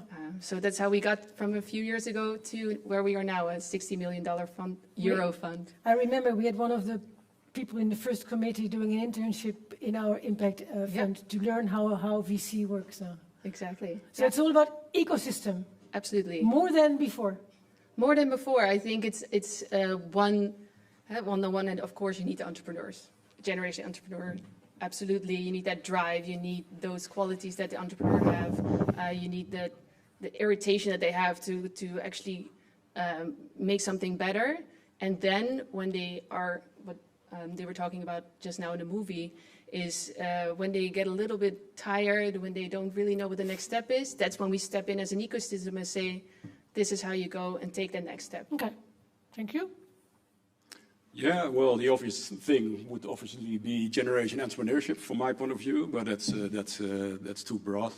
So I would like to say is generation engagement and exploration. I thought you would say that because I've been reading about that. Oh, you've reading it. I wrote a book about it. I didn't actually. Engage and explore, because you're seeing, are they doing enough? Well, there's always room for improvement, obviously. But I see a lot of young people actually getting really engaged with the big issues we have today, right? And also a drive to actually change it. So this is something that we obviously like to support in any which way. But it's a very encouraging movement. So yeah, for me it's all about engaging and exploring. Okay. Yeah, I mean, what Julia said about the ecosystem, I like that concept. Because it's crucial for scaling, no? Well, I'm based in San Francisco, and it's all about ecosystem, an ecosystem play in San Francisco. They call it the pay it forward culture. So everybody's always open to help, and I see quite a few founders here around the room that have been to San Francisco, that experienced that. Because founders learn most from other founders. Okay. So you can, the most intelligent thing you can do as a founder is to go out and meet people that can actually help you. And they're willing to help you, these founders. You can talk to people that have a certain expertise or they're a consultant or whatever, that won't help you in your entrepreneurial journey. But if you meet, for example, in this case, Dutch founders that made it big in the US, they did their Series A, they did their Series B, they made a lot of mistakes, and they're willing to share, that's the type of a culture that you need, and that's an ecosystem play. And then it becomes really successful. Jump into a cab in an Uber in San Francisco, and you will face a startup. Like everybody has a startup, right? They're always pitching you a startup. It's very interesting. I mean, you can't get into an elevator, I guess. No, but the thing is that everybody's so willing to help and they're willing to listen, right? So you can always get time from anybody. And why is that, you think? I mean, you've lived here, you live there. Why do you think that in the San Francisco bigger area there is more willingness to help than here? Because I know you didn't say that, but you are implying that.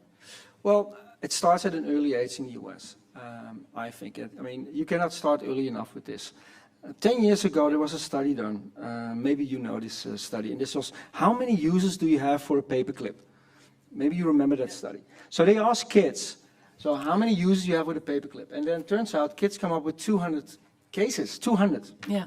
Then they did the same thing with adults. And adults come up with 10 ways. Just 10.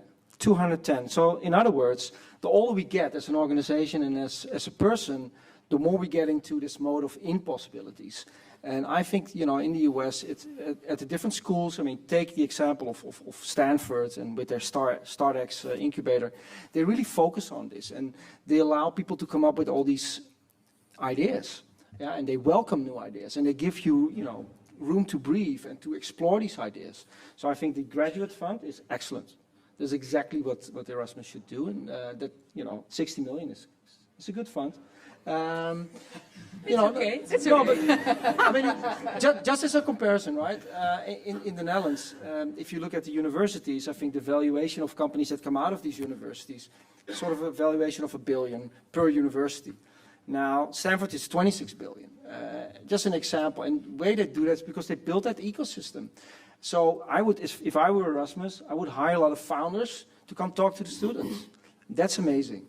And that creates that network, the way you get some points, and if people like you, they will introduce you further. That's the way it works. It's ecosystem play. Yeah, but it's also being generous with your network when you're on the other side. Absolutely. Because I find sometimes people protecting their network, gierig.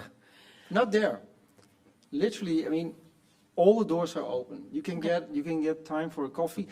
If you waste their time for 10 minutes, they listen to you, okay, then that's it, right? But they give you the opportunity. So there's no curation in between, shall I introduce you? That's an interesting thought. Yeah.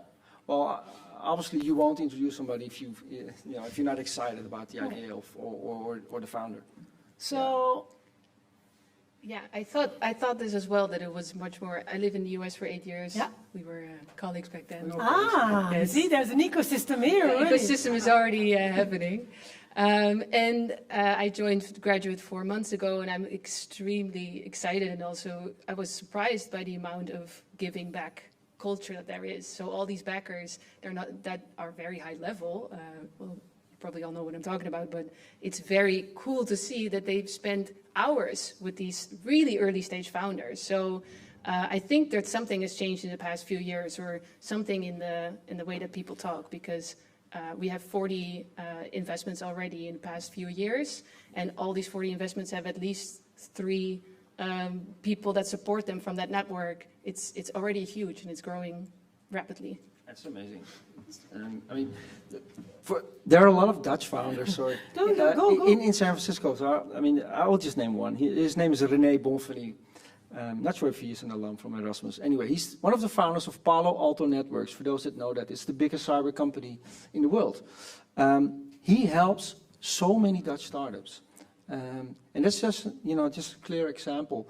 And he also does exactly what Julia says. He invests in those startups. So this idea of a fund for alums, entrepreneurial alums, so that was, 4% of the MBA? Yeah. Reach out to them to participate in the fund, to contribute. Okay, I need to be careful now not to start promoting whatever is happening here, because I think if you compare it to 40 years ago, we had to create a business plan that was almost fake, and now we have here entrepreneurs starting a graduate coming here and supporting us. Here I can see many in the room. There's also something about generations that I find fascinating as an almost 60-year-old, which has to do with how do I see myself and how do I see the world. Can I go to you first there? What are you seeing with these piepjonge entrepreneurs compared to the more mature entrepreneurs like Gijs that we saw here just now, who is a young entrepreneur but a bit more mature? Is there a big generational gap? Well, I'm not sure about that. Like I just said, what I do notice is there's a sort of an intrinsic drive of the youngest generation to actually change things. So we need the crazy ones, that's already discussed at another table. But we also need the other ones, right? So maybe it's good to combine these generations. On the other hand, I think there are a lot of them who can actually make it on their own, right? But you need more diverse teams. That's again repeating what's already been said, and that's the reason why we joined forces with Erasmus from Yes Delft. So we bring the Delft engineering, the Delft engineering with Erasmus business drive, and yes, lead winner. You need both. So maybe I don't know if everybody wants to study in Delft, but that would not be a good idea because you need other skills as well, right? So yeah. I think more intrinsic drive to actually go for big goals, big societal goals, instead of, let's say, 10 years ago, 20 years ago, that was more driven by other incentives, I would say. So yeah, there is a change. There is a big change. Yeah, I think I would agree to the diversity and also I think we also need this, right? So that's one thing when I was thinking when you were talking about the ecosystem and people introducing each other. There tends to be a lot of homophily in this. So if all these and by homophily I mean that people are more likely to invest in people who look like them, who talk like them, etc., etc. And so one thing that I'm always curious about is how inclusive are these ecosystems and how can we make them more inclusive to people and more open to other people that don't look like us. And I think this is one thing that I think is also happening here at Erasmus when I see the students, also the student population is becoming increasingly diverse.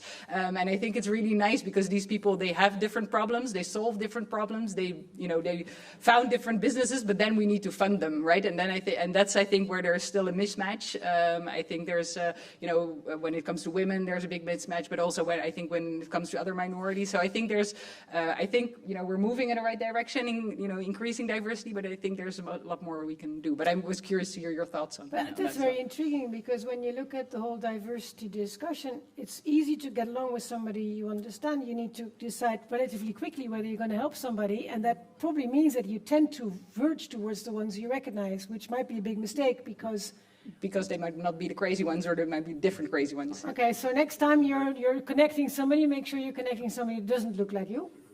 Yeah. No, it's important, but it means that you will think maybe that girl or boy is not making sense, or you will not understand them because there will be a social. So you need to take more time to assess before you go. Okay, I'm sorry, now I'm taking the chair myself in the conversation. I shouldn't be doing that. We have another company that we're going to look at, right, Joanna? Yeah. Combining science and entrepreneurship?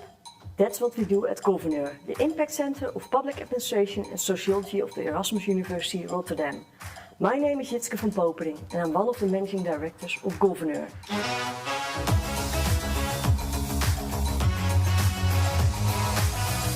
Governeur applies state-of-the-art knowledge from public administration and sociology to current governance practices. Since our start in 2016, we've been conducting all kinds of studies for governments in the Netherlands. For instance, we evaluated the participation process about wind turbines in Amsterdam and advised the municipality how to improve the process. And we facilitated a collaborative process between stakeholders in the sports sector about their national governance arrangement. The most interesting part of our work is combining science and impact. By our studies, we could really help governmental and societal actors. And our scientific knowledge is improved by applying it. That's what working in an impact center is about developing innovative scientific knowledge and having impact in society.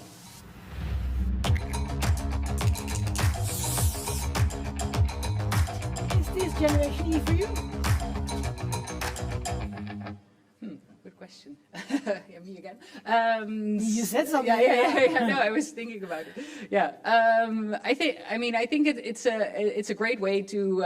I think that's one thing that, you know, as a university, one way to make impact is through education, right? And the other is through research and bringing the research that you do to society so that it actually, you know, give back. Also, you know, I'm being paid by taxpayers' money, so giving back to society in that way. So yeah, I think it's Generation E. What are your thoughts on this pitch?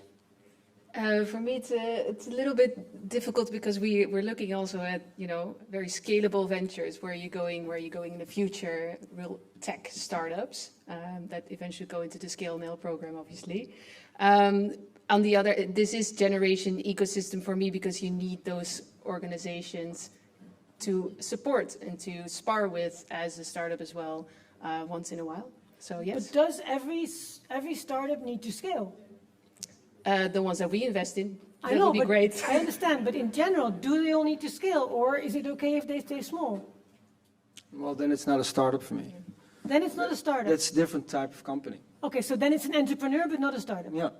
That's an SME. Yeah. Because what we're hearing here, and I'm curious what you're seeing, unfortunately, we've seen some of the startup moving to scale up in the Dutch playing field that are in sustainability getting into a bit of trouble. And some people are saying that that could be because they've been VC backed. Yeah, well, first of all, yes, we need to. Startup is all about scaling, right? If you want to make impact, you need to scale because impact in a very small area is not the impact that we're actually looking for. So you cannot be an impact startup if you're not prepared to grow. Think big. Okay. Well, why would you not think big? If you want to change the world, right? If you want to create a true and a lasting impact, changing people's lives, then you want to have a global impact. It needs to be big. And you need, you know, fuel to do that. And the VCs back you up with that. They create a certain discipline with that. It's tough, sure, but you know, you're in it for real, right? Or not? Or is it a lifestyle type of thing? I make some money, I do good holidays, and that's it. No, I mean, if you have the opportunity and you have the opportunity that a VC wants to back you, that's amazing. Yeah, but if a VC doesn't back you, it doesn't make you a bad entrepreneur. No, I'm not saying that, but you know, it's tough. I mean, you will be rejected a million times. Yeah. But if you have a good product, if you're a good founder, you will get funding. If you don't get the funding, that's also a signal, it's a message, and maybe you should just quit with that company. Okay. You know, sometimes you have to stop certain things, right? And VCs help with that. And how are you then doing that with a very young generation who finds it not so easy to get feedback? So we help them prepare. So the Dutch government has this program, it's called Scale Nail. We help Dutch tech companies scale to the US, and we actually help them prepare to deal with this, you know, their fundraising strategy, their go-to-market strategy. The US is very, very different than the Netherlands, though we might think, you know, because we see all these movies and stuff that we can relate, and we go to New York on holiday and all of that. But the culture is really very different, and the bar is really high. I mean, the competition is tough. So we prepare them. That's what we do. We prepare them for those discussions. Okay, let's move to the last question to all of you. What is the thing you wish you had known when you were here? Sorry. So you all studied. We all studied at this university. We all went into where we were a certain generation.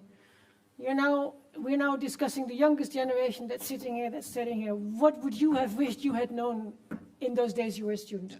Well, first of all, I didn't study here, but that's I'm maybe I'm the only one. I don't know. You are the outlier today. You make us very diverse. Thank you. Yeah. So you always need one, right?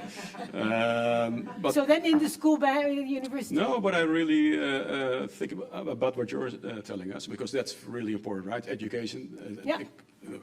Preferably as young as possible, but also at university. Skills. I didn't learn anything about entrepreneurship, nothing. But not only entrepreneurship in, let's say, the cognitive skills then, but especially the other skills that you can. If I look at American kids, I mean, they're great in public speaking when they're 10. I mean, it's ridiculous. So a lot of those things I have missed, yes, for sure. I also didn't study here. I dare not to say. More diverse by the minute. Very good. I went to a college in the US, and what I did gain from that experience is that 50% of the effort of the university was focused on the extracurricular activities of actually becoming a leader in a team or a society. And that's something I would love to see more around here as well. Okay, because these are, of course, all messages to the Erasmus Enterprise ecosystem. Yeah, I wish I got into this entrepreneurship thing a lot sooner. I worked many years in the corporate world, then became head of innovation and ventures at Rabobank many years ago. And actually, that gave me back 20 years of my life. So I wish I got that sooner. Okay. For sure. Well, you've got a double life now. I got a double life. That's also good. So I also didn't study here, so maybe this is the table who did not study here. But yeah. But you always need at least 3 to get diversity, so we're doing really well here. Yeah, exactly. So I think, what I would have done differently. So I wish had been there, or... Well, I think the entrepreneurship part, yes, I think that's definitely something that also, it was just up and coming when I was graduating, but all the career events, everything was only about corporates. And I think, having this spark and having these entrepreneurial, the way that we teach now is so much more engaging and bringing in entrepreneurs into the classroom. I totally agree, right? We do that all the time. And I think, bringing these actual practical, relevant, sort of examples to, bridge the somewhat boring other stuff, I think it's good. And I think that I wish that would have been more when I was studying. Yeah. Thank you very much. So I've heard engaged, explore, ecosystem, education, entrepreneurial.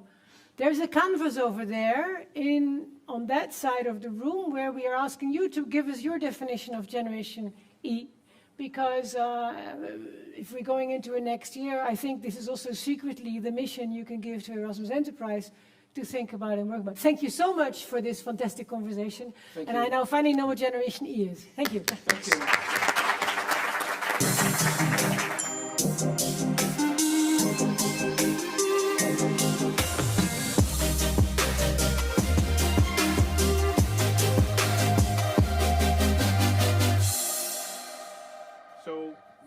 There's, in this program, we do a lot of things differently.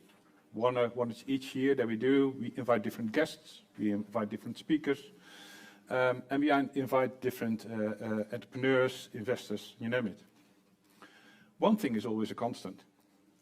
The Next Frontier Award is always being awarded. There's a tradition that our former Prime Minister, Jan-Peter Balkenende, will hand that out before he hands out the Next Frontier Award. He gives also a short, I'm not so sure, but he gives his vision about entrepreneurship and Erasmus. So without further ado, please welcome Jan-Peter Balkenende.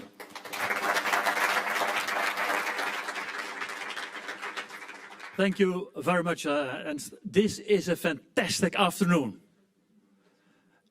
I make this remark to see how you react. You could have given a big applause now, not for me, but for and Hulstra. But it was really fantastic. Caroline, when you asked the people who intends to become a politician, I think 5 or 6 people replied. And they said, yes, if I ask the question, nobody, so congratulations. And Sabine, what you told about make love to the system. When we talk about a system, usually I hear other things. So I will remember that. And the crazy ones is really great. Talked about the crazy ones, and you see it's all about creativity, and this was a fantastic discussion. Thank you very much for moderating this panel so much. Very great. It's a pleasure. It's an honor to be back, and we know each other very well. And when I'm thinking about what's happening here, it's also good to reflect a bit on the broader context of innovation. And I would like to make 3 remarks. One about geopolitics in Europe, one about what the quality of life, and the third one is about creativity. First, geopolitics and geoeconomic fragmentation. I'm concerned about what's happening in the world, and I'm a bit concerned about Europe. And that started some years ago already. When we had the time of Corona, people discovered, wait a minute, what is happening? What is happening to Europe? And now we have the terrible war, the Russian aggression in Ukraine. And now you can see that people are aware of the fact that we have to rethink the position of Europe, and it also has to do with innovation. A good friend of mine, Frank Heemskerk, who was a member of my last cabinet, he's now the director, the CEO of the European Roundtable of Industrialists, he said, we made an analysis of the position of Europe. And if you talk about patents, so expenditure on R&D, we're walking behind. So much is on our agenda. We have to realize things. And if you want to be successful, this really has to do with innovation, new technologies, new insights. So I would like to underline the importance of being innovative also for the future in this continent, not only because of Europe, but also about global developments. And Ben, you mentioned you've written a book. We're colleagues, because I'm also writing a book now about the future, together with Professor Govert Buijs, about the future of market economies in Europe. And we say, it will be published in October or November, you must have an inclusive, innovative and sustainable economy. So we are colleagues now, that's also good. My second remark. Quality of life. I wear the button, the pin of the SDGs, the Sustainable Development Goals. I like these goals because these goals are about quality of life for everyone. And the basic idea behind SDGs is leave no one behind. Leave no one behind. And we live in difficult circumstances. We see the tensions worldwide. I spoke about geopolitics, US, China, the BRICS against the Western world, etc. It's all there. But we have also elements in common. I think we need SDGs just to have a better life. You also mentioned this wording. By the way, I really liked the remarks of Peter Bakker. And I liked the remarks of Koen van Oosten, I like the remarks of Karen View. These are great remarks. And they are relevant for today's world. And if you talk about the SDGs and quality of life and leave no one behind, I think innovation is really key. If you are watching the 16 SDGs, and it's about hunger and poverty and illiteracy, everything, you need innovation. And number 17, that's called partnerships. And I would like to underline the necessity to have partnerships. And when I was Prime Minister, we had an innovation platform. We said you must have triple helix constructions. You must have the cooperation between the government, businesses, universities and NGOs. It's so important. You need each other. And if you talk about a startup can never survive if you don't have the right investors. So it's so good to underline the necessity to have partnerships. It has been done today as well. And then my third remark is about creativity. You mentioned the word creativity. I think, and I like the last discussion by Gen E. It was nice, different components were in the discussion. It was great. I like to, you know them, so I like to use the 3 I's. How to inspire, how to innovate, and how to implement. That's a bit the 3 I's. But it's indeed about creativity. And if you see what happened during the last 200 years, it's amazing what has happened. It's amazing. Read the books of Hans Rosner, Factfulness, or Steven Pinker, Enlightenment Now, or Rutger Bregman, Humankind. Fantastic books that describe that the world has changed because of innovation, new views, new technology, new insights. It's really fantastic. One of my favorite books is Why Nations Fail, of Atsumogen Robinson. It's a book about the question, when can countries be successful or not? And it's very clear. 1, you must have the rule of law. Secondly, you must have inclusive institutions. People must be able to share in the revenues they can well be. But it starts with innovation. That's really key. And creativity is really fantastic because it broadens your mind. It gives new perspectives on life. And therefore, it's so important what's happening here. It's an honor to be here. For me, it's now the 3rd time I'm here. I remember 2 years ago, that was FinTech. Pay with glass. That had to do with new payment systems. And they are very successful. And last year, it had to do with nanotechnology. Kalpana systems that had to do with thin layers, coatings. Amazing. And I'm so happy with these initiatives because they attracted millions of investments. And it was fantastic to see what is happening. And now I'm very curious, who will be the winner this year? That's the fundamental question. Is that a film?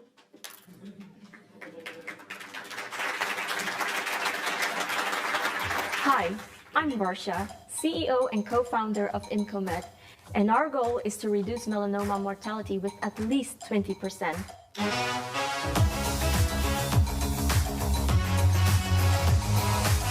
Every 10 minutes, someone dies of melanoma, the deadliest form of skin cancer.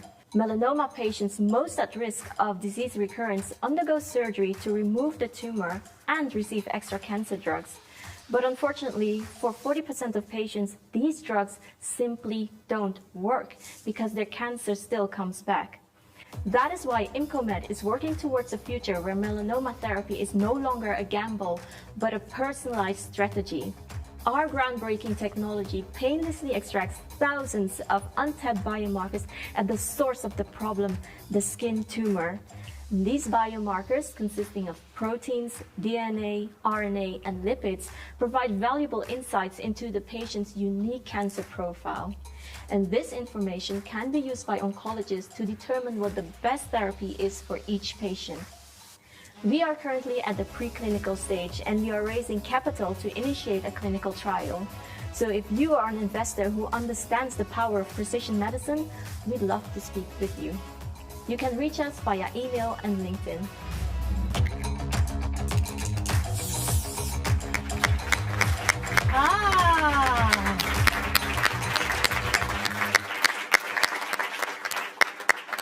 Varsha, congratulations. Fantastic. Congratulations. First, I'll hand over the award. But I must say, your video was extremely inspiring. Well, I must say we got help from Scale&L, from Michael, to actually make the video to learn how to pitch our idea well to everyone. So I'm happy to hear that it actually works. So. Tell me a bit. You receive now the award. What about your next steps? What do you think? What will happen next year, next 5 years? So in the next year, when we shot this video, we were actually preclinical. We're actually testing our technology now in vivo. So we're sort of in vivo now, but we still need a lot of money to show in a lot of patients how our technology works and the benefit that it brings, to really know how to treat these cancer patients and not leave them in limbo thinking whether or not their therapy works or not. So you are the CEO, and Paul, what are you doing? I'm the science officer. The technology we have developed, we tested in, like Varsha said, in vivo, ex vivo, in vitro models, and we test what we can extract from these different types of tissues, investigate what comes from melanoma cells that are cultured in different type of gels, see how we can tap into them, profile them, and get a picture of how a patient is doing, and then personalize the treatment towards the patient. Yeah. Congratulations. It's fantastic what you've achieved. And of course, you need investors, but you will make progress. You will see the results. It's amazing. Let's say that the last two winners did a fantastic job. They attracted investors, and I hope the same counts for you. Congratulations. Let's do a picture.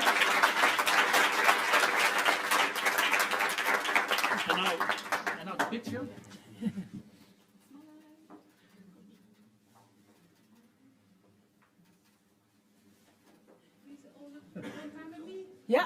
Yeah. Thank you. Thank you so much. Thank you for. Thank you so much for this fantastic speech. Your timing is flawless, Jan-Peter. Yeah, I was a bit concerned because you said if you take too much time and if when politicians have a microphone, they talk too long. Then you said I will come here, and then it wasn't necessary. No, so I was flawless. waiting for you. So I had more time. Well, it's a pity. Well done. Thank you so much.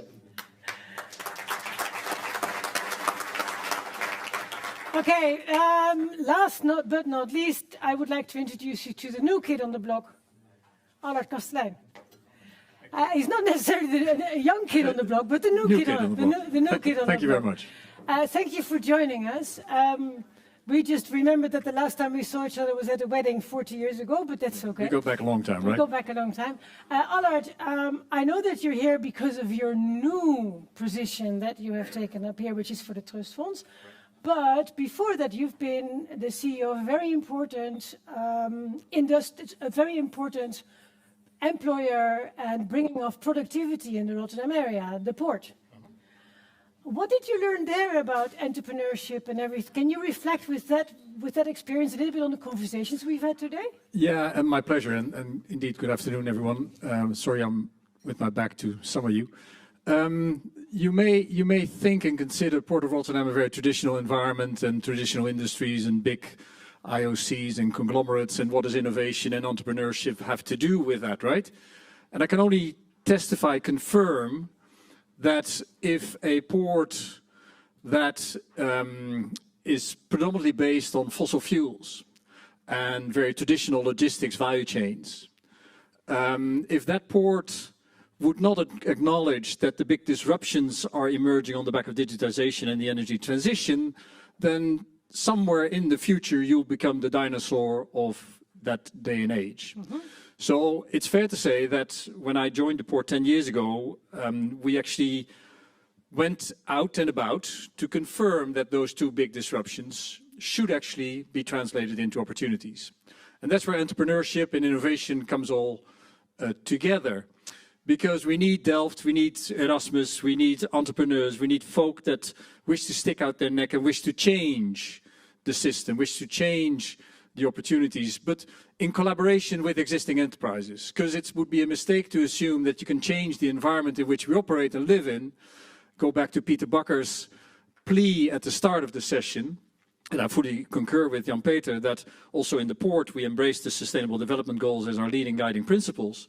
But we would be amiss to assume that if you wish to drive non-emission vehicles, we should only look at Tesla. No, we should state that we need non-emission vehicles, but we should thus encourage Volkswagen, Hyundai and Ford also to produce these, which is what we did in the port. We did it also in our company, and that's another topic that I'd like to echo and share because it came... You were a corporate investor. We were a corporate investor. We set up an investment fund, the Port Investment Fund. We started an accelerator program, Port Excel, and we set up several joint ventures.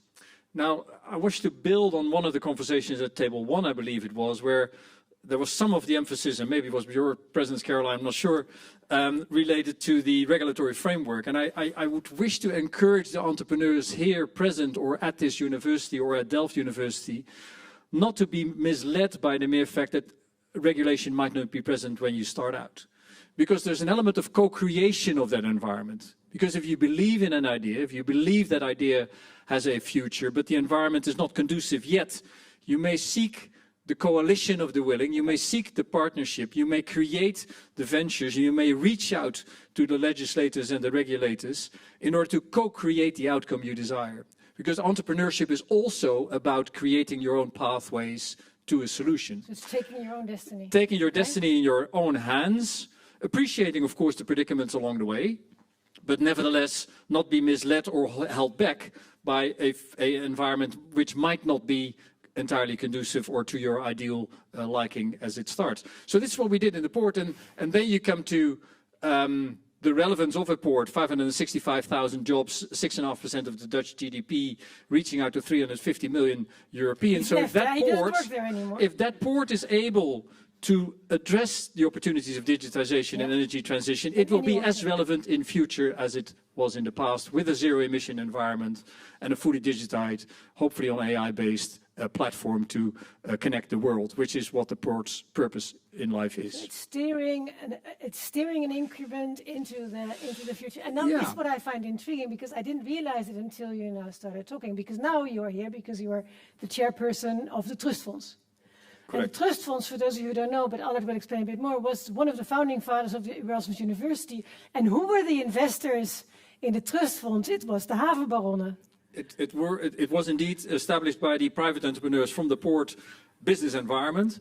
And it's a great legacy they left us with. It's a great legacy you've contributed to and many others have contributed to as well. And the Trust Funds and the Erasmus Entrepreneur Fund is part of that, are of course wanting to enable the university, and also Delft University, I should add, enable university to be at the leading edge of addressing society's needs, at the leading edge of addressing the Sustainable Development Goals, at the leading edge of enabling entrepreneurs to make a difference and make an impact on society's needs. And I believe that's where the Trust Fund is making a fantastic inroads and providing opportunities, be it scholarships, be it education, be it research, be it indeed investments in ventures and activities and the likes, including overseas travel, trips, students. And so for a university in the Netherlands, and yes, you compare it with Stanford, and it's minute, but we have to start somewhere. And you can compare it with Harvard, and we're nowhere near.